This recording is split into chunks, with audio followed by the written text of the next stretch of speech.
Support for Ruff Talk VR is brought to you by Manscaped, the champion in men's below-the-waist grooming. Manscaped offers precision-engineered tools for your family jewels. Manscaped just launched their 4th generation trimmer, the Lawnmower 4.0. You heard that right, the 4.0. Join over 4 million men worldwide who trust Manscaped with this exclusive offer for you. That's going to be 20% off and free worldwide shipping with the code RuffTalkVR, no spaces, at manscaped.com. Imagine shaving with a sleek, well-designed, and optimized trimmer that makes shaving time your favorite time in the bathroom, which is tough competition. I've been lucky enough to try the new 4.0, and I'm blown away by the performance. The craftsmanship and details on the 4.0 are next level. I remember the first time I went to go trim up my boys downtown, and I thought I could get away with using the same dull razor I use on my face.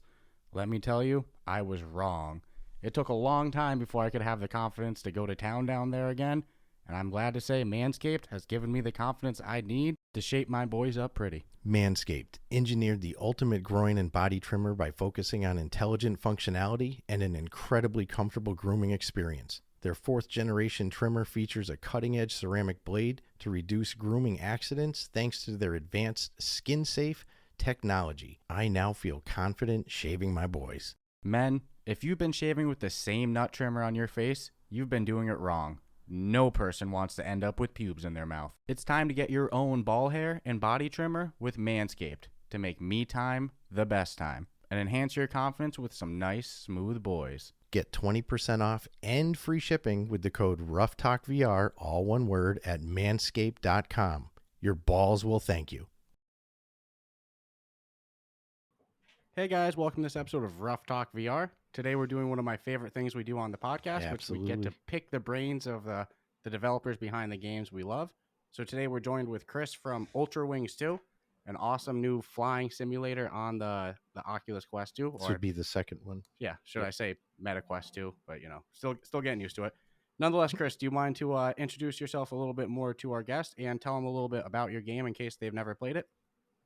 Yeah, my name is Christopher Stockman. I'm the studio director / owner of BitPlanet Games. As you mentioned, we are the developers behind the Ultrawings franchise, 1 and 2. Ultrawings 2 is what we call open world aerial adventure game, action adventure game. It is a game about aircraft, but unlike traditional simulators, which you could probably classify us as in that category, we tend to be more crazy.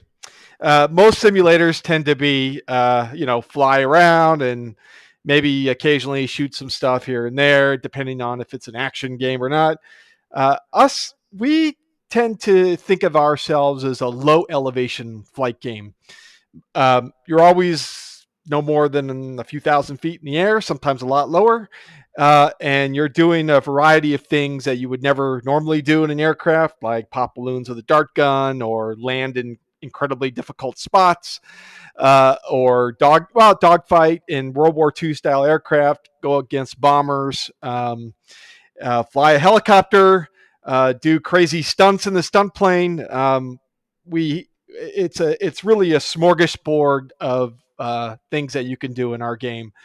And the idea is you do what you want, you earn money, you progress in the game by buying new aircraft and new airports, and it's sort of open-ended. There is an end point, but it takes probably about 80 hours to gold medal everything. So that is Ultrawings 2. That was a really good representation of the game. I'm like, wow. Yep. Took us an hour. Yeah, you pretty much summed that up in about 2 minutes. That was awesome. No, it's funny because the flight sim, and I know you're not trying to post it as like necessarily a simulator, but some of the functions like the turning on the magneto, the fuel, the mentioning and being able to work flaps. I mean, it seems to me to pull this all off and then be able to actually fly and have a plane respond in a VR environment. There had to be some serious challenges with that, yes? Yeah, I mean, it definitely, it's an interesting middle ground that I don't think anyone has really explored. and we did it with the first game, and we sort of expanded upon it in the second one, where it uses a realistic physics engine that we have heavily tweaked to make you feel and learn how to fly aircraft and understand the mechanics of it and the flight physics and so on. But it doesn't necessarily require an FAA license to pilot or a manual to pilot. You will crash in the sequel quite a bit. That is a given, as especially in certain more difficult to learn aircraft. But it's one of those things where every time you crash, you feel like that you've learned something, and you feel like you just get a little bit better with subsequent flights. And so it's an interesting blend of, yes, simulation, but also accessibility. It kind of blurs those lines, we think. Yeah, you want it to be fun for the people who love flight sims, but you don't want it to be only for the people who like flight sims either. You want, somebody who just enjoys playing a game to be able to pick it up too. So yeah, I mean, I think. Oh, go ahead. Sorry, I didn't mean to cut you off there. Keep going. No, I was just saying. Yeah, I mean, that's why we start people off in the ultralight, right? Because it's a very easy aircraft to fly. Doesn't require much like nuance to it. Although it does, as you really kind of get familiar with it, it starts to develop, like you start to see like the depth in it. But initially, taking off is dead simple, right? So that's it's definitely arguably my favorite plane because you can just whip around so easily with it. It's a lot of fun. But what inspired you to go this route with Ultrawings? Well, I guess it was like 9 years ago, 9 years ago, when VR was sort of, in its very much in the infancy stages, and Oculus had was doing like their CV1. Really, before that, we were working on a DK2.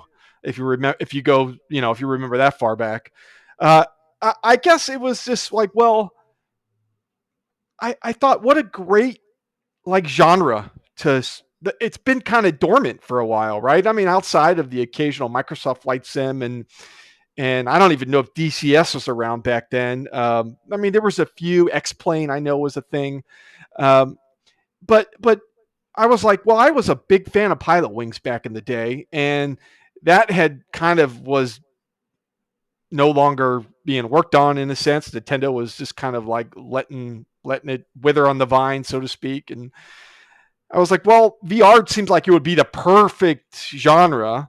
And people thought I was crazy because, the motion sickness part of the equation. They were like, you're out of your mind. What are you doing, a flight game? And I was worried. I know when we were first started working on it, motion controls were not a thing. And so the game was entirely played with a gamepad / flight stick. And I got sick I got sick all the time. I couldn't play the game for more than 5 minutes before I had to, I was out for the afternoon. I was really, really worried. And I was like, well, I'm a developer, and if I can't work on the game because I'm practically praying to the porcelain goddess, after 5 minutes, it's a big problem. And maybe we have to switch gears. But no pun intended. Right. A funny thing happened. Motion controls. We were given access to a very early working version of the motion controls, Oculus Touch, and it cured those controllers cured my motion sickness. And suddenly, problem solved. And That's we just to hear that the controllers was the fix for it. Of all the things, you wouldn't expect that to be the big game changer. Something about seeing my hands and mimicking the movements in the aircraft and moving the stick, and I could suddenly do loops and crazy maneuvers that I never normally could otherwise. And still to this day, we've been working on this thing for 9 years, right? If I break out the gamepad, right, I am sick after 5 minutes. It's the weirdest thing. Flight sticks are the same thing. It's something about seeing my hands and moving the stick around. It tricks my brain into thinking I'm there.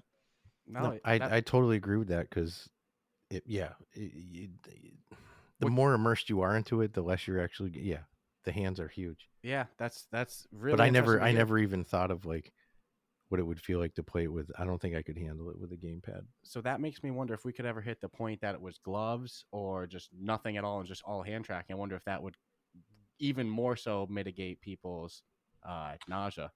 Yeah, Not hand tracking. Nope, I don't think so. No. We get this question quite a bit. Hand tracking. Put in hand tracking. We will not put in hand tracking. It will never go in. Hand tracking is the worst thing for this game. You need something tangible to hold on to. Okay. You need force feedback that we put in when you're moving the stick. You need that thing because hand tracking it's none of that. And so you're just like holding midair, but you're really holding nothing. Like at least this is like there's something there, something in your hand. The feedback helps tremendously. Without that feedback, we think that the game is virtually unplayable. No, I can't argue that because when I grab the yoke, I want to feel that I physically have. I was big into flight sims, still kind of am. So of course I've got the nice sticks at home, but one of the best features is, sure you can play it with a keyboard or but feeling like you're actually holding a aircraft stick is a big deal. Not to the point where I need pedals, but the hand feeling, even for combat flying, same thing. Yeah, that makes absolute sense. So you mentioned that you were the studio director of this. How many people worked on this game? 9 total. 9. Yeah, That's right in the sweet spot. We always hear the ballpark. Yeah, under 10 seems to be that real. That's where the magic is. Yeah, no. Yeah, I mean, go ahead. Oh no, I was gonna say there's a nice following for this game too, and I'm not saying just Ultrawings 2, but the first one I was real quick to get it because it was the only real example of the ability to fly that existed. So I was like, this is perfect. But the sensation that you get from flying, there's some realism to that. It's like I've seen people say motion sickness, whatever, but I've also seen it counteracted with people who fly for a living who are like, no, that feeling is pretty representative of what you would actually feel if you took off in an aircraft, that initial little lurch forward, or if you bank a corner. So good job with that. I have a theory that the people that get motion sickness in the game would probably get motion sickness in real life if they were doing the same things. Yep. It's exactly that. So that's kudos to you because the authenticity of the feeling and motion of flying when you're sitting in, I mean, I get all like, decked out in the chair and stuff so I can feel more professional. Yeah. I'll never ever play it doing anything else but in my little chair in the middle of the floor. It's perfect. I'm kind of surprised we don't see more of these flying games in VR because my perception before I hopped into VR that the 4 things I thought I would see the most would be shooting, punching, driving, and flying. Yeah. And it seems like I can tell you why. Go for it. They're hard to make, right? They're really hard to make / perfect, and the audience is small, and so it is a chicken and an egg sort of syndrome where the market is not there unless you do super realistic like DCS where you can charge $80 a plane. And I'm serious. I mean, they are. You're not lying. You're not lying. Right. Or photorealistic like Microsoft Flight Simulator, right? Where everybody buys it. I bet 95% of the people that buy it play it once. They fly over to their home and then they crash and then they never fly again. Because, I mean, it looks so damn good, right? It's like so realistic and they basically modeled Earth. So, I mean, like that's what they had to do to sell, right? They had to model Earth. And then they had to put in like all these aircraft. And if you look at it, even Microsoft Flight Simulator is loaded with in-app purchases, right? Because that's the only way you're going to make any money. And these developers, North America, Western developers, are very, very expensive. Very expensive. So these games are very, very expensive to make. And so, and I'll just be honest with you, as much as I love these games and I love the flight sim, I love what we created. The community is kind of toxic. I mean, I hate to say it, but they are, because it's like if we put in a 5 aircraft in the game. Okay, it's not 20 that all feel the same. It's 5 that all feel very, very different from each other. And we put in a boatload of gameplay. I mean, a boatload of gameplay. And you know what the number one email we got? Oh, why can't I just fly them all at the beginning? I just want to fly them all. I don't want to have to work at anything. It's like, I wonder if these same gamers complain about Gran Turismo. You can't go into Gran Turismo and instantly drive the Lamborghini. You got to work towards it, right? But not with us. With us, we get this. I mean, it's like complaint after complaint after complaint. We're not a flight. If you want to play a real flight simulator where you can just fly any aircraft and you can fly 30,000 feet and that's all you get to do, there's Flight Sim for you. There's Microsoft Flight Sim. If you want a combat game where you fly, you take off and you fly 30 minutes to your target location in real time, and then you do your combat that takes 2 minutes, there's DCS. And then you fly 30 minutes back. I'm not being facetious. This is how it is. We're sort of we're like for fun. You want fun, and you want to get up and you get, and you have some fun, and you have to work towards your goals. That's us. But the thing is that no one does anything like us because no one would buy it. No, that's such an odd complaint, because for me personally, I'm a sucker for progression. Any type of progression that's what keeps me going. So the time that I was most sucked into the game was the quest to unlock all of the planes. For me, that's the most replayability. Well, and I think we mentioned it too on the podcast, that there's a reason why you don't get everything at once, because then you would never do anything else, and then correct, you would bore yourself out and you'd be done. Of any complaint to have, that is the weirdest complaint to me, because that's so integral to playing the game again. Otherwise, well, the crazy thing is, I mean, that's effect. Yeah, here's the thing. No, it's fine. I'm very animated and very passionate about this subject. It's your baby. That's why. Well, in Ultrawings 1, right? It took over 10 hours to unlock everything. I mean, 10 hours, and probably a lot longer than that, actually. We got our analytics and stuff, showed that very few actually unlocked the sport plane. I don't know what you guys did on Ultrawings 1, but there was the sport plane, and then there was the G Racer, which is your racing plane that we added in post release. Very, very few unlocked all of the aircraft. Very, very few got to the sport plane. Most people stopped at the glider, and that was it. And it was a slog. I mean, I'm not going to lie. It was like, if you got to the sport plane, you were a fan, because it took you a long time to do it. So, in the sequel, we said early on, 5 hours. If you're proficient at the game, it'll take you 5 hours to basically unlock everything. So what keeps you back playing, right? After you've unlocked everything? Well, it's the ops. It's the combat stuff. It's the things that require adrenaline rush and require real skill to get through. Ops are a very skilled sort of feature of the game. So anyway, we do listen to our fans. I got my ass kicked by the AI in the. Yeah, they're tough. They're tough. Well, here's the thing. I could beat so for the first dogfight, the first guy would come. I'd battle with that guy for minutes. I remember the first time I finally beat him, I was like, yes, I beat the first op. And then comes number 2. I was like, oh man, I'm fucked. The second ops, or you mean the second dogfight? The second dogfight and the first op. Oh, you mean the second aircraft that spawned in? Yeah. I was so proud of myself to finally beat the first aircraft. And then I was already celebrating. I'm like, wait a second. Incoming, there's another enemy. I'm like, oh man, I'm screwed. I mean, I think I wish we would have put in some sort of difficulty levels. I know that like difficulty setting, because I know that I really want people to get through it. And it's so hard to try to balance these things for the hardcore gamers that roll over it like it's no tomorrow, versus people that it's struggle a bit. It's hard.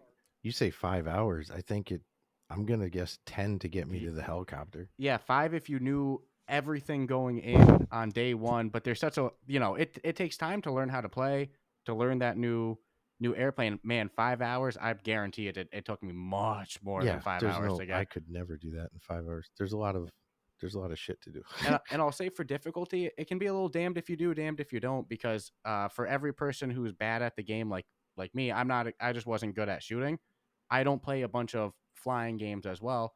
If you dumbed it down to appease, so I can get through it, you'd have probably more people being like, oh, it's too easy, so it's a little damned if you do, damned if you don't, Well, that's why we should have had difficulty levels where it was like, and maybe it's something that it's worth thinking about adding in, where you can add in, you can just set the AI to easy mode, and then they basically will just like, they'll fly, and then they'll rarely ever like juke and try to avoid you, and then their aiming is like they can't, the worst aiming in the world. They can't hit a broadside of a barn if they're like right next to it. It's no. I mean, I don't think anybody's ever going to make anybody happy. But honestly, I mean, I really liked the first one because, again, to feel that immersed into flying for the first time in my life. And I mean, I like Microsoft Flight. I have done more than just fly to my house, although I'll admit, you're right. One of the first things you will do is go, oh, shit, let me go to every state and neighborhood I ever lived in and see what it looks like. And you know what? It looks just like Google Earth. And then I could see where people would be like, all right, now what do I do? Yeah. Where, other people will fly to Hawaii or go to, which I enjoy that aspect. But yeah, I don't think anybody's ever going to be fully, and I don't always look at toxic as toxic necessarily. It's like there's a lot of passion that obviously people have when they play a game, and then impossible to please, we'll say. Yeah, but to like fire off, I'm going to fire off a tweet, or I'm going to go into someone's Discord and I'm going to have this big paragraph of like, oh, I get it all the time. Yeah, it sounds real angry, but it's like at the end of the day, it's like this person really spent a lot of time putting this shit together. Not always looks that way by read, but there seems to be a lot of passion in the community sometimes. Yeah, there's and I appreciate that passion. And honestly, it's kind of a double-edged sword because it's I enjoy it. I'm glad people care, because if they didn't care, then they wouldn't be talking about the game, and they wouldn't send me. There was a guy, I think, in Denmark. This guy would, when we first launched, he sent me an email a morning, sometimes 2, sometimes 3, for a week, with literally a laundry list of like, this is what you need to put in the game. This is what you need to put in the game. This is what you need to put in the game. I'm like, dude. And at some point, I was responsive for the first like 20 emails, but then like after the email 21, I was like, I can't. I just would have the generic reply of like, thank you for your feedback. We'll take it into consideration. That sort of thing. Yeah, there's only so much you can. But we even find this sometimes troubling. We'll review a game, and then of course we'll dissect like, well, if we had our own selfish wish, what would it be for this game? And there's this weird feeling when you're saying that, because you didn't make it, and it's easy to sit on the other side of something and say, oh, I wish I could do this, or I wish I could do, and you really knowingly disrespecting how much effort went in just to get something to where it is, let alone hear somebody just sit there and go, well, I wish I could make a rainbow. Well, here's the difference between toxic and passionate, because we don't see what's also said.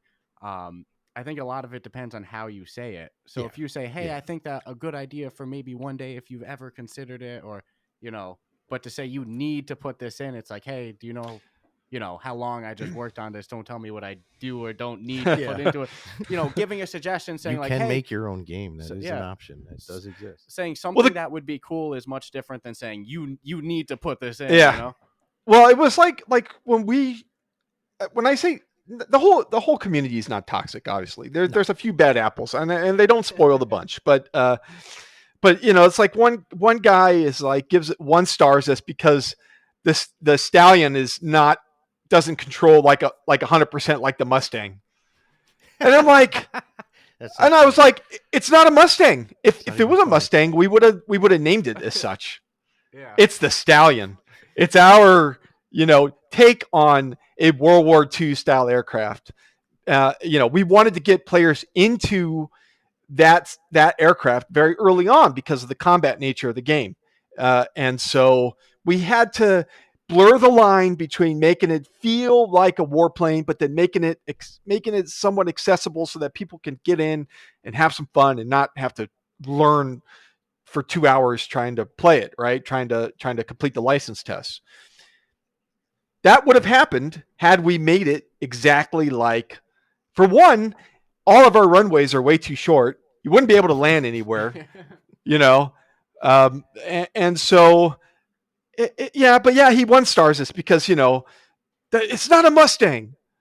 I mean, it's just, and it happens all the time, it happens all the time. No, that's I think we discredit the 1-star. Yeah, anytime we see a 1-star in a review, I'm like, I don't believe it, because that's just, to be that angry at something, you're actually going to physically leave a 1-star review. I always believe you'd be better off just saying nothing and just leave it alone. Because if you do read the 1-stars, if you're privy to some, they're just a little over the top. Yeah, we always do it. If we're preparing to review a game, we'll go into this store. We'll go to the reviews. We'll sort by 5-star, 4-star, 3-star, 2-star, and 1-star. See if, hey, are there any bugs or something that people seem to be reporting that maybe we didn't have? And almost always we get to the 1-star and we shouldn't laugh because it's a special person that leaves that 1-star. It's always the dumbest complaints. Yep. We were playing a game, Iron Guard, which is a game with probably, if I'm going to be reasonable, 20 to 25 hours of freaking gameplay.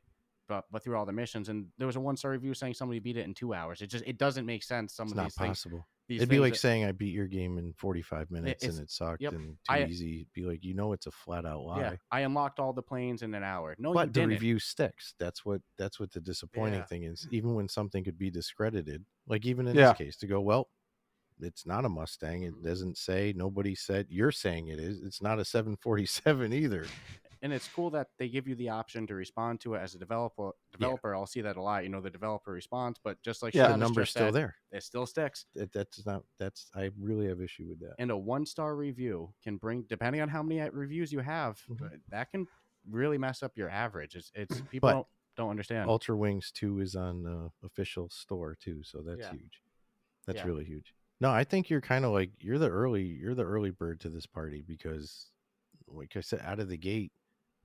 Go back over a year ago. I mean, Ultrawings was pretty. I think Ultrawings and maybe the World War I fighter one you could play, maybe. One, but somewhere in between years and then now, it's like still it's Ultrawings to me is the only real. I'll tell you what, those guys have done. I'm a little envious of that World War I plane. I mean, we obviously played it, and I don't get it. I guess I don't have the pulse of the fans of that game. I don't know who they are. I wish I knew who they were. I would love to tap into that. I don't understand it. I mean, I don't want to. Look, I'm not going to disparage our competitor. Well, maybe I will disparage him a little bit. Here's the thing. I appreciate what they did. It is I think a biplane combat game is a pretty easy thing to come to grasp with, and maybe that's what they have a bunch of different settings and you're able to really cater that game to like your skill level, which is, I applaud them for that. They did a great job. But here's what I don't understand. When I play that game, I get. They claim that they shipped at 90 frames per second, and I call horse shit on that. There's no way. It may say that it's 90 frames per second, but I know for a fact that it drops into the 70s, even the 60s, quite frequently. From the moment you play the game to like anytime the action gets hot, people give them a pass. I don't understand it. We had a couple stutters in the game, and it's like 1-star. The game stutters all the time, and it's like, what the ever living hell? Like how does a game that's like, I know this because there's developer, that I see a developer sort of graphs that I can turn on a game. I do it for our game. I do it for every game I play. I have this, I literally, and I see the graphs in the headset, right? It shows me the frames per second, and it gives me an average, and it shows me in a graph, literally in real time, where the frames go. And that game I mean, it drops and it drops severely and frequently, not just once in a blue moon. I can give them a pass once in a blue moon because we have a similar issue with us. They do it. It's nonstop. How are people not seeing this? I go through the reviews and it's like 5-star. It's the best game ever. 5-star, best game ever. 5-star. Dude, I can't win. We just can't win. It's this, we have a couple stutters here and there. 1-star. Happens all the time. I think that there's one, maybe there's more that I've missed, but there's only one example that I can name a stutter. It really isn't a stutter. No. You just feel it load for a second. If you're traveling from island to island, about halfway through, which it's very obvious what's going on. I mean, maybe I'm wrong here, but what it seems like it's one zone loading. Correct. You're going from one zone to the new zone, like where the That's island right. diagrams you're are. Talking like a half a second, maybe. Not even. Right. Not even. But Yeah. it's just like it's a frame.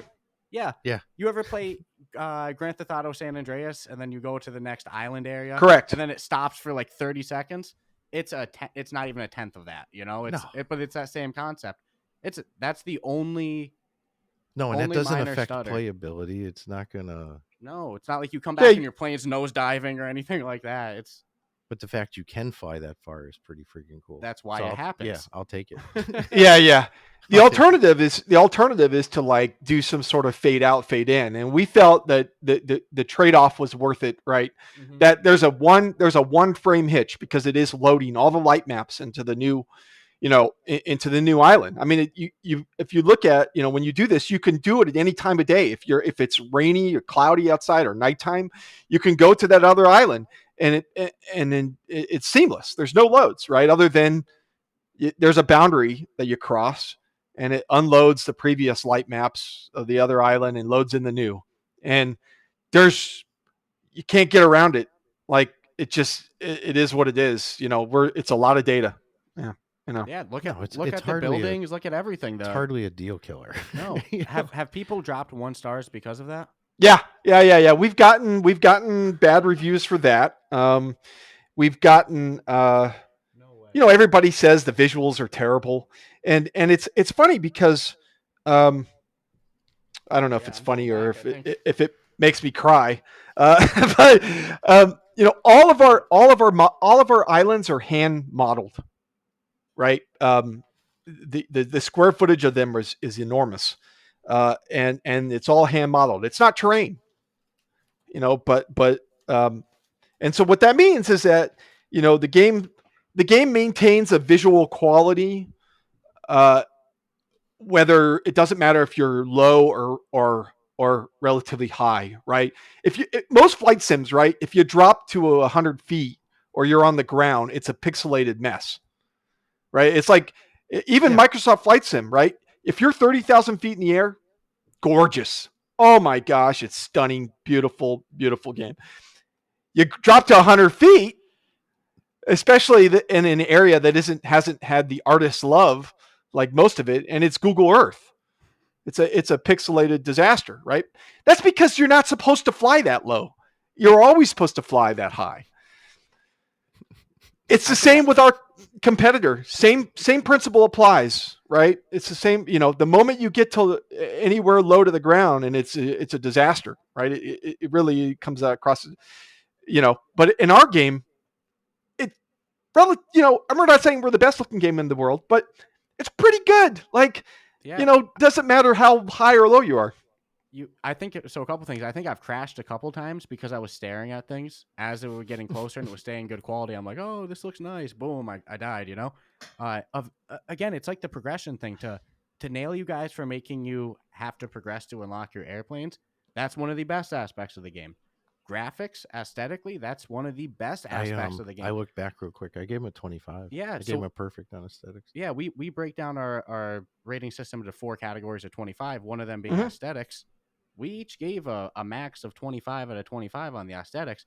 I don't see how you could nail for any complaint. The ones that I'm hearing the stupidest the ones. visuals are pretty tight, and I guess one could easily take for granted that it's probably not the easiest thing to be 2,000 feet in the air or 10 feet above the air and it still looked damn good. On a mobile VR headset, I have a feeling it's really pushing the capabilities of the Quest 2, It's got to be. It is. Yeah. We pushed it to its limits. There's nothing. There's nothing. There's no more water to squeeze from that stone. Yeah. Yeah, no, of aesthetics, the game was beautiful. I mean, and so it sounds like that there must have been some roadblocks, or not roadblocks, but some headaches along the way of development. So how long did development of this game take, and what were the headaches, I guess, you might have encountered during it? Yeah, it's a good question. Yeah, this game took about, I guess, the not the full team, but people were working on it for 4 years. The full team was more 2.5, 3. The biggest hurdle is creating 2 games instead of 1. And what I mean by that is there's actually a couple reasons why I say that. Reason one is because we had to do and we're still being worked on, but the PC version, right? The PC version uses completely different island assets than the mobile version. So we essentially created a PC version of the assets, much higher detail level, much higher poly counts, texture resolutions much higher. Lighting is lighting is real time, and the mobile version completely separate assets. We redid the islands and reduce their poly count, reduce the texture size, and so on and so forth. And so that took the bulk of the time, and the reason why it took so long to make. Plus, our islands are about 3 times the size of the first game's islands, and they had to be bigger because you go much faster in this one. And so that, if they were the size of you didn't go very fast in the first game. I mean, you did in one of the planes, but even in the second one, our fastest airplane, the Comet, goes like 2 or 3x faster than the sport plane in the first game. And so if the land masses were small, I would make the world feel much smaller than it needed to be. So essentially creating two, like from an asset perspective, 2 games, a mobile version and a relatively high-end PC VR version, took a lot of time for a small team. Second is gameplay, really. I mean, combat and all of the content from the first one is essentially 2 games in one. And the, iteration time just was real pain in the ass. Yeah, I can imagine any game pushing the Quest to its limits like that is probably just nonstop. I would think just taking on, just forget mini games and forget shooting elements. I would think just the dynamics of creating aircraft and the ability to fly it and feel real is a challenge that I know personally. I know my limits in life. There's no friggin' way. That's a huge undertaking, because that's where I would be the most critical, would be as if it didn't feel like you were flying. And this feels like, I mean, I got some video. I'd go through I'd fly upside down a lot and go over the islands. That was the big thing you told me about before, because I never played Ultrawings 1. So I'm hopping right into Ultrawings 2. 2 different perspectives here. Stratus played Ultrawings 1 a lot. I never played it. I'm going right into 2. He's like, I'm telling you, man, the first time you take off, you're going to get that feeling in your stomach. He's like, it's not going to be motion sickness. Like, you're taking off. And I wish I had a recording, because we'll usually play even single player games. We'll play it together in party chat. I wish I had a recording of the noises I was making the first time. I was like, whoa. Oh yeah, you could feel that, like you could tell that you were going down. Yeah. Or if you were landing, when you were screaming, you were coming in hot. Yeah. You were in it. Oh yeah, no, it was some of the funniest shit I've heard. The Ultra Wing, you can whip that thing around quite a bit. And so, like, I haven't played a bunch of Flight Simulator, so I'm not turning it gently. I'm like, turning it. So I'm zigging, I'm zagging, I'm whipping everywhere. I'm like, oh man, this is awesome. No, I think the planes react great. I'm getting kind of sad that people would throw that level of it's not even really like a complaint at that point. It's just, I don't know why there would be people that feel that way about. I can't put my head, can't even lock on it. It's like the thing. All I'll say is that I think our main competitor, if you just look at it from like when you're flying and you just stare off in the distance, I think that they look a little bit, they're more realistic than us, right? They use the terrain. and their cockpits are heavily rooted in realism, and so everything just looks. There's no style to it. Let's put it that way. There's no style. It's all grounded in reality. There's no, you know, Ultrawings is in 1 and 2 has a real sense of style to it, and it's meant to be that way because it's a type of game that that is not meant to be super realistic. You know, I mean, there's some realism to it, but it's not meant to be a recreation of a one-to-one recreation of you know the environments that you fly in. Of real life. Yeah. Yeah, I get exactly what you're saying. But both games, I mean, I do own this other game, I admit it. But they're totally different opposite ends of the spectrum. I'd say that's like comparing Walkabout Mini Golf and Golf Plus. Yeah, it's like they're two different games. They're both golf, but it's. And if you got into one for the wrong reason, then you know. Yeah. Oh, that's a great comparison. That's a fantastic comparison. This is why there isn't more people making flight sims, because you have Walkabout Mini Golf, fantastic putt golf. Golf Plus, fantastic golf simulation, right? Both continue to be in the top charting, do tremendously well. Correct. One flight sim. And I would argue that Ultrawings 2, pound for pound, is got more gameplay, more depth, more variety than our competitor. You know, and when multiplayer comes in, it'll come in, you know, feature for feature, it'll be there. But you know, I know for a fact that the sales don't match our closest competitor. It's unfortunate, and it makes me sad. It makes me sad because I mean, I'll put our game against a Pepsi taste test, you know, any day of the week with that other one. And I, like I said, I mean, we gameplay wise, in my humble opinion, I'm not biased or anything, but I think we run circles around our closest competitor just in terms of the type of gameplay we have, you know. But for some reason, the market has taken to one over the other, and it's interesting. It's interesting to. I wonder why. I don't quite you know. It doesn't make sense because I play the other one for the experience of what it is, and Ultrawings or Ultrawings 2 to me was it's its own thing. Yeah, it's not the walkabout versus golf that's plus what I never in my head was like need to compare it. And a lot of times it's like certain experiences to me are original ones for what they are. So it's like you can't gig someone for not. I think you need upgrades, I guess. People like upgrades. I think that's just an issue of people mentally need to understand what they're getting into. Maybe they're trying to like view them as like the same game. Well, here's some or not shit. the same game. How's this? The same. I have never in my life flown a helicopter in VR until Ultrawings 2. Yeah. And it's amazing, right? Our helicopter is... Dude, it's beyond... I commented on it's the star of the show. It is amazing. That actually might answer my next question. What's your favorite vehicle to use? Yeah, Dragonfly.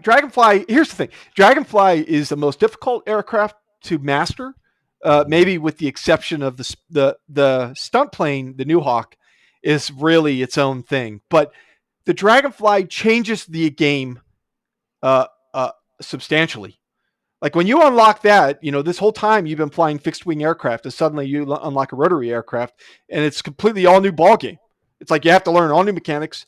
It completely changes everything.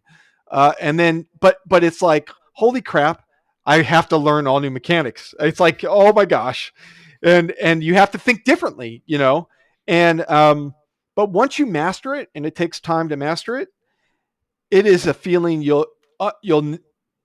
there is no other game that matches it.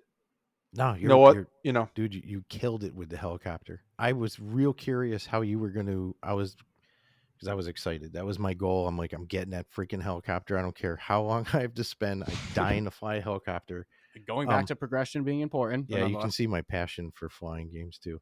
I'm like, how are they going to compensate for taking this thing off? Because I know in real life how you have to take off a helicopter. And I'm like, nailed it. I'm like, and it's sensitive too. It's not, the instructions are good, but it's not an easier, which is good. The last thing I wanted was to get into the helicopter and just shoot, I'm gone. It's like, I felt like I was legit learning to fly the helicopter. It was cool. Yeah. No, Yeah, nobody it's my better favorite. shit on the helicopter. Please don't Yeah. everybody. No one shits on the helicopter. Once you unlock it, it's like everybody's favorite, favorite go-to aircraft to fly. And that's pretty much all they fly like for a long time. Unless they're really into the ops. But we integrate the helicopter in the ops in a very sort of unique way. And it adds the ops are my favorite aspect of the game by far because they are sweat inducing and I think we nailed our combat, and it's hard, but when it clicks, then it becomes its own game essentially. Yeah, people need to really, if you haven't played it, you need to play it. It's definitely worth every penny. It's not a money grab by any means. This is your second one. No, you don't load it in, and more passion put into I mean, like you said, the bigger islands. And it's weird because when I started playing the second one, I didn't really even notice that the islands were bigger right off the bat. But it well, that's probably just because you're immersed in the flying. Yeah, in the I moment, just- so I you're just- not- Yeah. Well, bigger and a lot more detailed, right? When you get to our Manhattan island, the city island, Yeah. Oh yeah. Nah, dude, I took my You know. helicopter there. Like, this helicopter's going all over the city. Oh, that is where you get the helicopter from. yeah, that's where you get it. Yeah. Yep. Because I'm like, I don't think I flew there. I think I flew the fastest plane. And even the flights, people should know, flights from island to island aren't going to take you 10 minutes. It's a couple minutes. No, out of it your takes you life. 2 minutes. In the Comet, it takes no more than 2 minutes to get from any island to any other island. Two Yep, and a half that's at the most. And you can, I know you had mentioned, technically you're a couple of 1,000 feet off the ground, but you can get up there in elevation in the Comet. You can take to the sky. I wanted to see how far I could push it, but I don't think I've pushed it. You can go to 10,000 feet. 10,000. Then it'll stall. Or just kind of. I don't know actually. It's a good. I not going I don't higher think than you'll 10,000. stall. I think you can go higher, but I know at some point you run out of fuel, right? And Yep. the Comet only has like 2.5 minutes of fuel, so so you can only shoot up so high with that anyway. yeah, and then you're coming back down to Earth. Yep. But if I'm correct, every single plane, there's not a plane there that won't make it to another island. So you're not going to run out of gas on any plane if you go straight to an island, correct? Yeah, well, yes and no. I mean, it depends on where you go, right? Like from any given point, you can make it to another island with any aircraft. But if you try to go from like uptown, the city island, all the way back to the starter island in the ultralight, you're not going to make it. I mean, plus it's going to take you. Stops. Yeah. You're gonna have to make a couple fuel stops, which I don't know why anybody would want to do that anyway, because it would take like 10 minutes to do, if not longer. And it's like, I got better things to do than to try that. So That's funny. So you referenced something that spiked my curiosity a little bit. You referenced some analytics that you have access to as a developer. Mhm. Any surprising analytics for you to come out of Ultrawings 2? I know you mentioned Ultrawings 1. You were a little surprised that, not everybody got all the way to the end of the vehicles and unlocked them all. Any surprises so far in Ultrawings 2? I'll have to go back and look. No. I mean, I guess. No, I have to go back and look. It's been a while since I looked at the analytics for the second one. I've needed a little bit of time to like. Not really step away, because we've been working on the game like post release quite a bit still.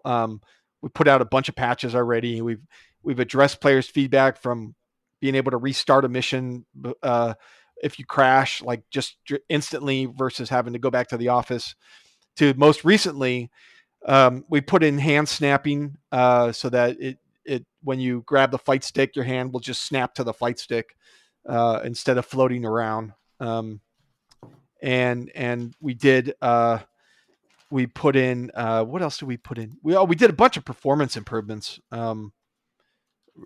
big performance improvements, actually, like even better than what the game was, to the point now where it rarely drops below 70. I mean, it's once in a very, very blue moon in middle of the gameplay, it may drop into the high 60s, but like it's rare, it's super, super rare.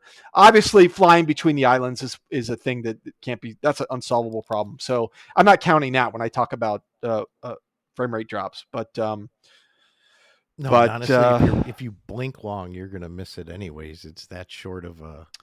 It literally is just a little. Nothing really changes. It's just you kind of notice something had to have. yeah, Something happened. Yeah. Yeah, it's really a minor deal, and again, that's the only example I can think of it happening. The hand snapping was a good one too, by the way, because that was a. I know I might have whined about it. That might have been which would change Yeah. it to from an 80 to an 85. Yeah. And plus it snaps with the Dragonfly. It snaps on both the collective and the stick. So it's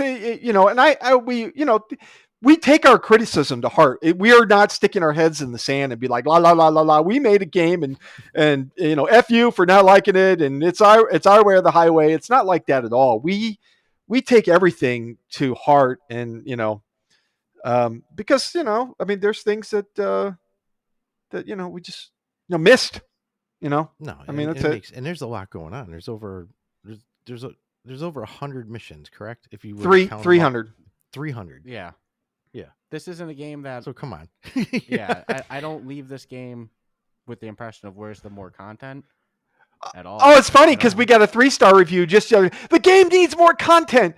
I'm like, what? I mean, how much bigger? I mean, we're not Elden Ring, but I mean, it's a pretty meaty game. Do you want Dark Souls of airplanes? If you want Dark Souls of airplanes, we'll give you Dark Souls of airplanes for a future project where it's like, if you crash, you're going to be deducted the cost of the aircraft and you're going to have to buy it over again. On DLC. That's wild. Yeah, I gave this game a 90. And so Stratus will attest this. I have a personal philosophy for rating games, and people can tell me I'm wrong or whatever. I kind of like refuse to give a perfect score of 100. So the best score I've ever given is 95. So you got 90 out of 95. That's it. You guys gave us 8s. You guys gave us 80s. 80s? I gave him an 80. Yeah. And then I believe let me look back on my notes. Maybe I did my math wrong real quick. You always do your math wrong. Yeah, it wasn't my best. It's fine. I mean, we're, one thing I'm super proud of is the essential rating that we got from Upload VR. I Upload, there's a little bit of a history there between us and Upload.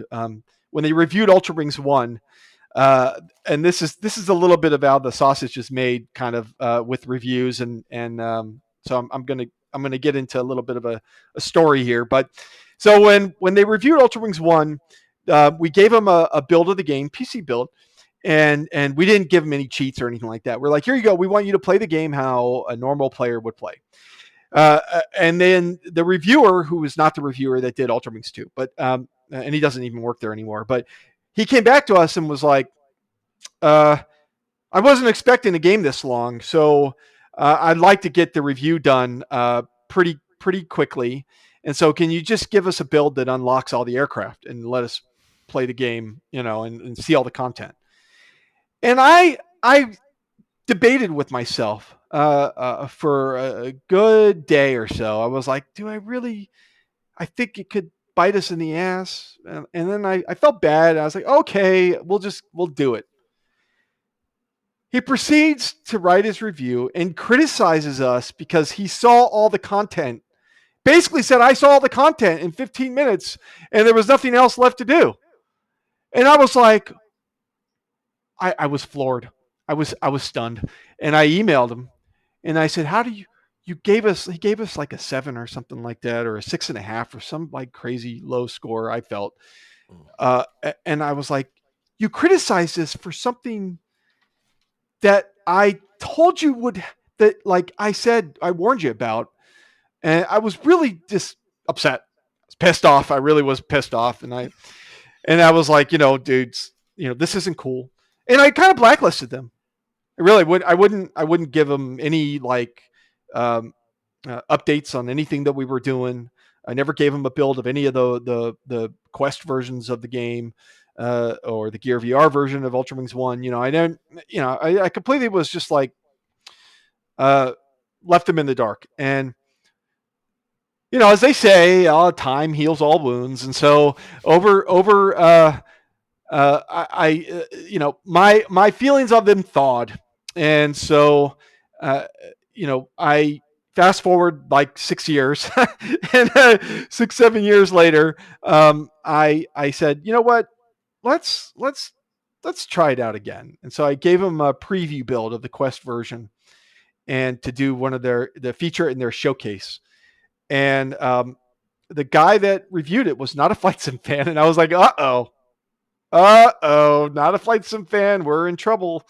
And he seemed to like it. I couldn't tell, obviously. I didn't get it sort of advanced feedback or anything. But then he reviewed. Then I gave him a review build of the game, and man, essential rating from them. I mean, I couldn't have, it's like their top rating, and this guy doesn't even like flight sims, and we won him over. Anyway, That's huge. Well, I think that this is a great game for people who aren't normally flight sim fans, so that might have actually worked a little bit in your favor to end up with him being the one who reviewed it. But that's a little dirty for them to make that request, and then yeah, they should have disclaimered it and said, in full disclosure, I know. was given an unlocked copy, so I didn't have to do 300 freaking or. Yeah, and we're always transparent with our listeners as well. If we paid for a game, if we got it for free, if we had an early access or anything like that, we'll always say it's like Ultrawings. That one came out of our pocket because it was a game we were interested in. I liked the first one. I had no problem spending money on the second one. So we appreciate it.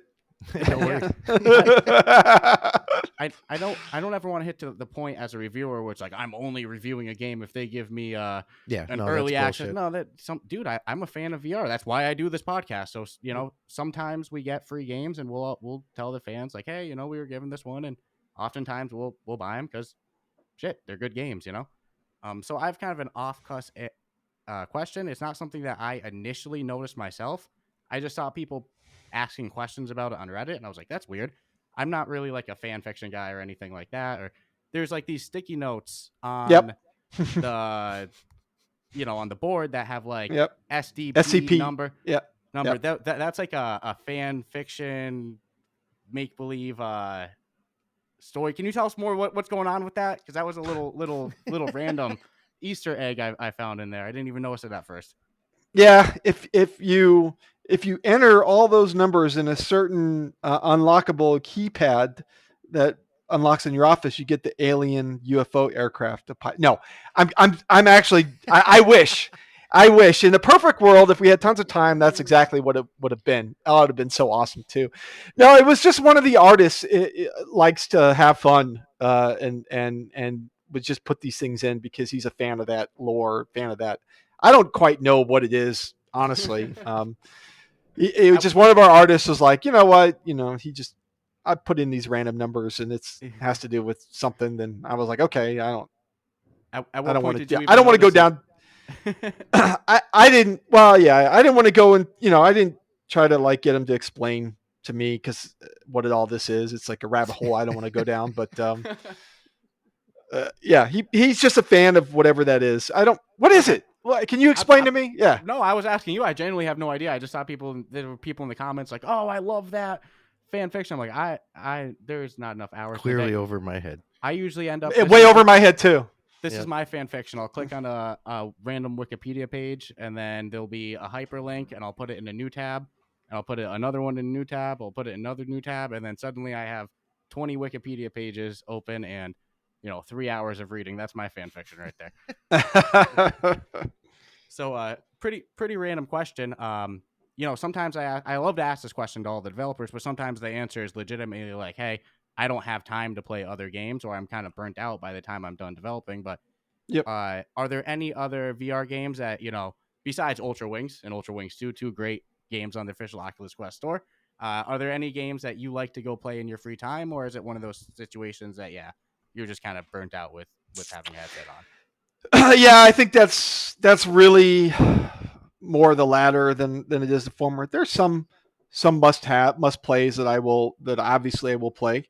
But yeah, I mean, I wear since I'm the designer of the game, and basically create all the content. I play Ultrawings too, and have played it for well over 200-300 hours, right? And so it's a lot of time in the headset. And so what in my free time, I kind of don't like to wear a headset because I wear it almost all day long. And I will obviously play things for research and all that. But I generally in my free time play the big tentpole AAA, quadruple A releases on various consoles and PCs, and because it's Understandable. like, yeah, it's just I wear the headset all day long, and so Yeah, I get you it. know, in my It's off a time, it's like I have a big TV in my, see that TV right there, like there on the, it's a big 75-inch TV with Yep. all my consoles, PS5, and all that stuff, and I just sit in my chair right there, and I'm like I You got played Elder. arcade machines. Jesus. Yeah, I have arcade machines. Yeah, 100. I'm 100 hours plus into Elden Ring, so that's my current addiction. it's I think judging by what I see on Twitter and social media and everything, it's everybody's current addiction. But I have a feeling if you developed for a PlayStation all day, you would probably be like, shit, man, I'm done. I put on my headset. I go home, I I'm put on playing VR. Yeah. Yeah, Yeah, the yeah, opposite. yeah. That's And that's pretty much. Yep, that's pretty much what it would be. I one last little silly question. What was your first ever experience in VR? It was definitely DK2 days, and it was that. I mean, the very first. Okay, that's not true. Let me back up. The very first experience was a early build of Job Simulator. I went to Alex's house in Austin. I live in Austin. I was not in Austin at the time. I lived in Dallas at that time. But I drove down to Austin. I went to his house, and he was working on. This is probably about a year before it came out, and the Vive wasn't out. Or that was still like the controllers were still like practically duct taped together. And yeah, I tried out a very, very early build of the game, and I was like, okay, now I know what I want to do. And I pivoted the company um, to VR, and Jesus. never looked back. Never look back. What was it doing before then? Any other game releases? Just non VR or Yeah, it was non VR. We had so I made a space action game back before Star Citizen was a thing, and it was called Soul, SOL, and that was double entendre, acronym, and referencing the sun, and it came out with a separate company, and that hired me to make, and I was hoping to bring back that genre, right? Like I was a big X-wing fan, giant X-wing fan, and Wing Commander, and so on and so forth. And so I felt that genre had been missing from the PC days, and so I made this space game, and it did okay, but it didn't make enough to really sustain the company. So I guess there's a reason why the genre died, with the exception of Star Citizen, which is an anomaly. But so I started BitPlanet, and I basically acquired that space game and I remade it. I felt that there were some flaws in it, and I remade the whole thing. Uh, Much better graphics, bigger, more deeper story and deeper gameplay, with more mechanics involved. And I released it, and again, it did okay.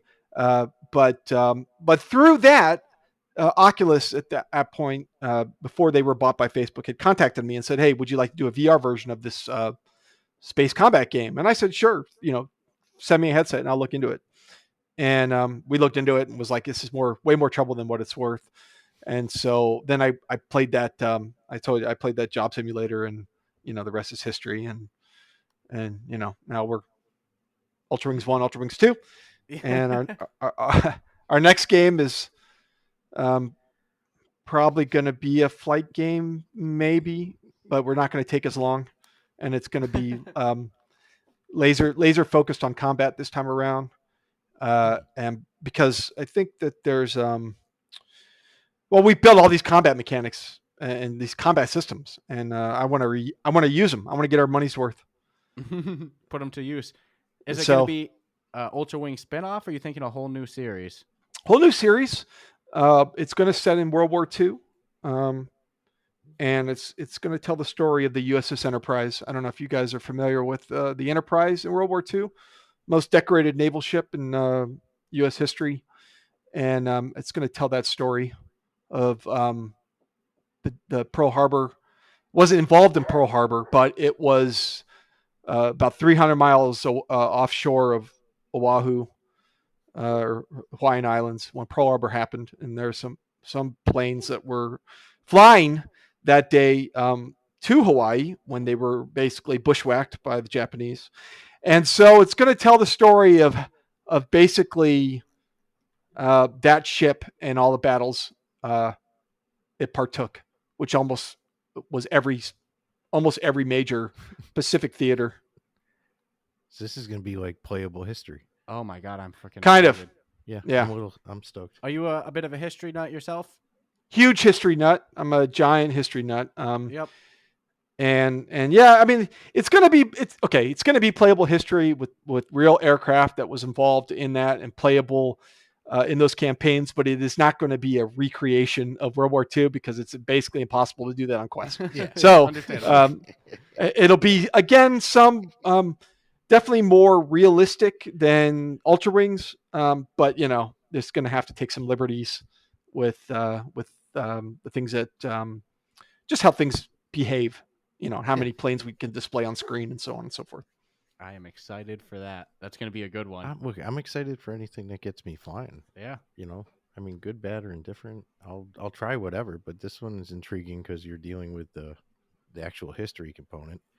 Well, you're going to dive, when you can dive bomb enemy aircraft, Japanese aircraft carriers, and for 20,000 feet and pull up when you're about 500 feet after you drop a bomb. I mean, it's going to be an exhilarating experience, I think. I can't wait to. Yeah, this will be good. Oh, I can't wait. Anything else you want to? Yeah, I love asking this question. I'm almost reluctant to, but people, this isn't, VR is new. I wouldn't even call it mainstream at this level yet. I think it'll get there. I think it's going to continue to grow. But as that, people are intrigued with the professions people have and go, oh, how can I get into that? What's my best route?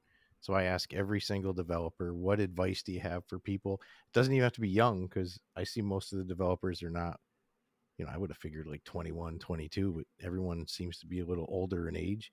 So what advice do you give someone? Like what's the best advice you got? Well, it's the easiest. I mean, we live in a wonderful era where you grab a copy of Unity and you take some tutorials and you just put something out. And with the advent of mobile gaming, and even if you want to do VR, App Lab and SideQuest, it doesn't take a whole lot of money. It does take time, but there's a will, there's a way. So you have all the tools at your disposal, and all it takes is time to learn those tools, and that's it. Yeah, that's fair enough. Everyone seems to come downtown. I thought it was going to be like this. The answer would always be, you need like a master's degree in computer science or some crazy shit. But everyone seems to say, look, you just got to get out there and just do it. Just start. Yeah, you just got to do it. Yeah. Yep. Yeah. I don't think you got to make, and you got to prepare to fail, because that's going to happen, most likely. And and you gotta lick your wounds and get back up and try again, right? And there's a saying like fail early and fail often, right? That's the that's sort of the mantra. It's like, because every time you do it again, you level up your skills, and you get better and better and better. Absolutely. And don't take 4 years to make a game like we did. I don't even think not for nothing. People are still playing Ultrawings. Yeah, you know. And to be honest with you, that's a common range for time that we hear when asking developers. Mm-hmm. But I don't think we got into it at all. What was your professional background? Did you go to school for game design, or did you just start, tutorials and? No, I actually did neither. I was playing my very first job. I was 15, and I was playing Madden football. Remember Madden for the Super Nintendo? This was back in the early 90s, 90, I think, and 89 maybe. Um, so the credits rolled up, I noticed that the game, the company that made the game, not EA, it was a separate developer back then, was located in my hometown, and there was a company called Park Place Productions, and so I cold called them, and I said, I just, I'm some 15-year-old kid. I was like, hey, I want a job making games. I want to be a game designer. And instead of hanging up on me, which she easily could have done, she actually connected me to the executive producer of all projects at the studio. This guy was the father of of one of the owners of the company. And I told him the same thing. I want to make video games. He was so dumbfounded and shocked by some kid. He obviously could tell it was some 15-year-old snot-nosed kid calling him, asking him for a job, that he actually said, we don't have any, we're in the midst of moving our studio to a new office building. We don't have any openings right now, but we'll give you a call when we do. 3 months later, they did. And they said, come in, bring your best friend. This was the day of summer vacation. Come in and you're going to be testing video games and we're going to pay you $5 an hour. This was back in 1990. So it was, more than minimum wage. And so that's what I did. I did that for a summer job, and was my first credited game was a Sega Genesis game, Muhammad Ali's Knockout Boxing, and I had decided right then and there that that's pretty much what I wanted to do for the rest of my life.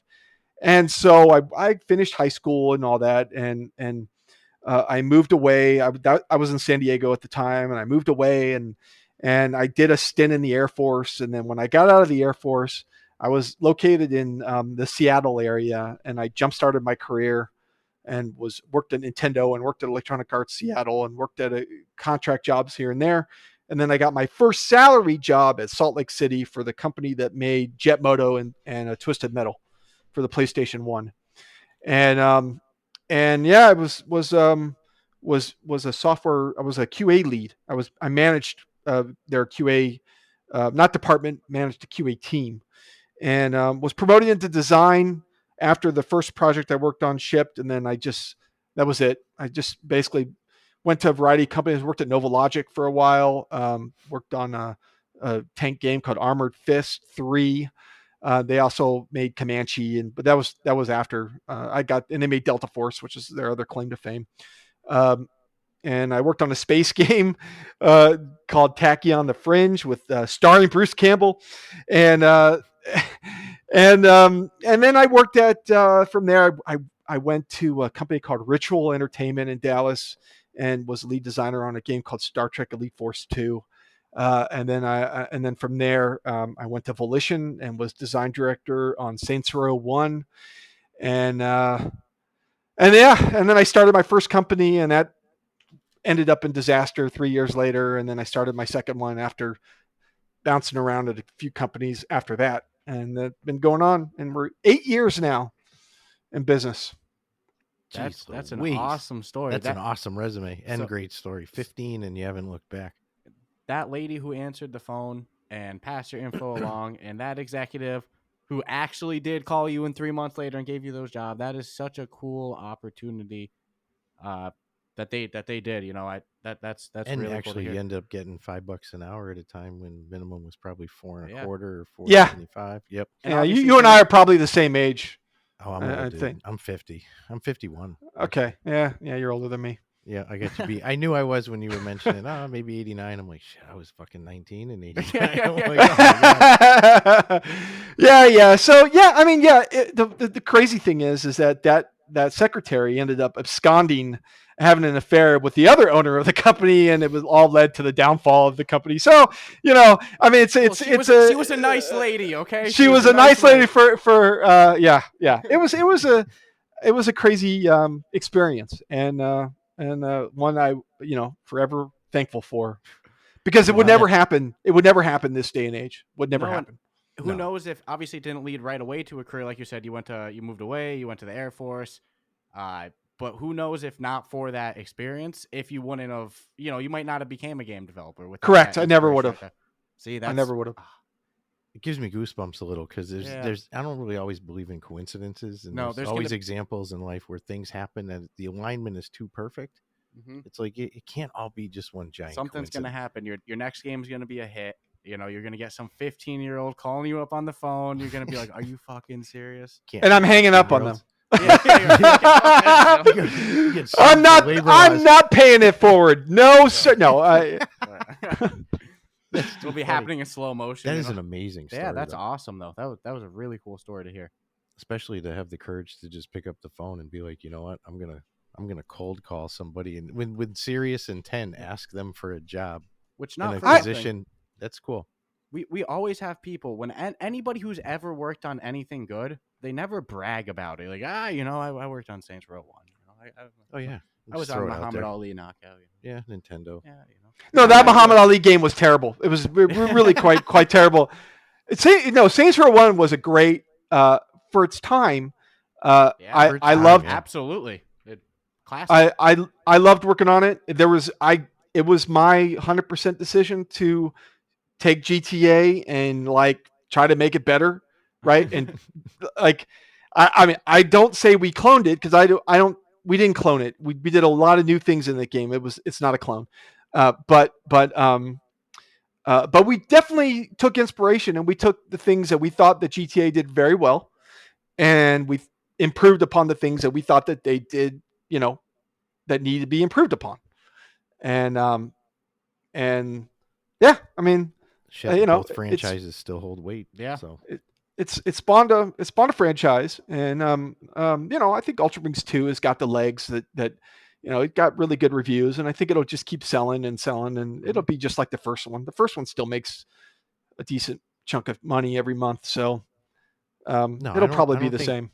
I don't think anyone would be disappointed. One of the things too that we find as reviewing games, and I actually thought I would love reviewing games more when they came out and they're fresh and they're hot and everyone wants to hear about them. But in fairness to the game, the 1 year mark, 6 month mark seems to be a better opportunity too for developers because they have an opportunity to fix things that they didn't know about. And it's like, I hate when I look at a game a year later and it's an entirely different species of what it was. If you would, the growth and progression is cool to watch go down, but to review it sometimes, and it's happened to us where we've reviewed something and then a week later there's an update, and guess what?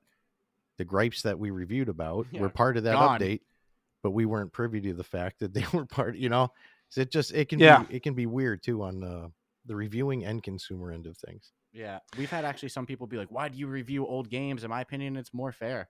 It's like it's finished. It's there's no more real big updates for it, so it is a tough balancing act too. Sometimes the odd thing is I actually think the sequel will probably do quite well on Steam when it comes out because it is a more hardcore game than I think the first one was, and I think that market, I think the Steam market tends to be more hardcore, I guess you could say, and I think the combat stuff really makes it a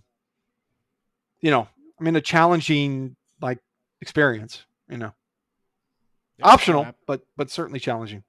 Yeah, when we post our episode, we had a couple of people ask right away. They're like, "Any news on the Steam release coming?" Yeah. It's coming, guys. It's coming. I get an email probably every day or our Discord. When's it coming? It's coming. It's coming. No, that's good because if people aren't talking about something, I guess you could say good or bad, then that means nobody's playing it. Mm-hmm. So if people are talking and asking, that just means somebody's got it in their hands and they're playing. I don't mind it at all. I mean, I don't mind, answering those sort of questions. No, and you guys are active on the social media scene, so it's not like you're going to fire off a response. Please keep it tasteful and you not get a good response back, but I'm still a little upset about some of those 1 stars. Yeah, that was disappointing to hear. It's not my fight, so whatever. Chris, we went way over the time we That's fine. I really enjoyed talking to you guys. I really enjoyed it. Yeah, no, love to talk. I'd actually love to talk again, maybe prior to the release of this next one, but just see what. Definitely I'm 6 months or so. As a history nut myself, I'm freaking excited. So I can't wait for that one. So before we let you go, anything else you want to plug about your game? Any online communities, anything like that? Yeah, well, our Discord is up. Just search for Ultrawings 2. We're not hard to find. You can also go on our Twitter, Bit Planet Games. We have a sticky post up there, a sticky tweet, and join the discussion. And multiplayer is coming very soon. I think the beta is going to ship out next week, and we're going to open it up to people with the Quest version. And then we're gonna get the PC version out the door. HOTUS is the reason why it's taking as long as it is. If we didn't have to do HOTUS, then yeah, it would be done already. But HOTUS. Yeah, to be honest with you, no pun intended, that's a game changer for me. Multiplayer. You might have seen us. Anybody watching our video, we give some knuckle love, a little fist bump there because. We had two things go down in the interview that actually represent a score change if I were to review again.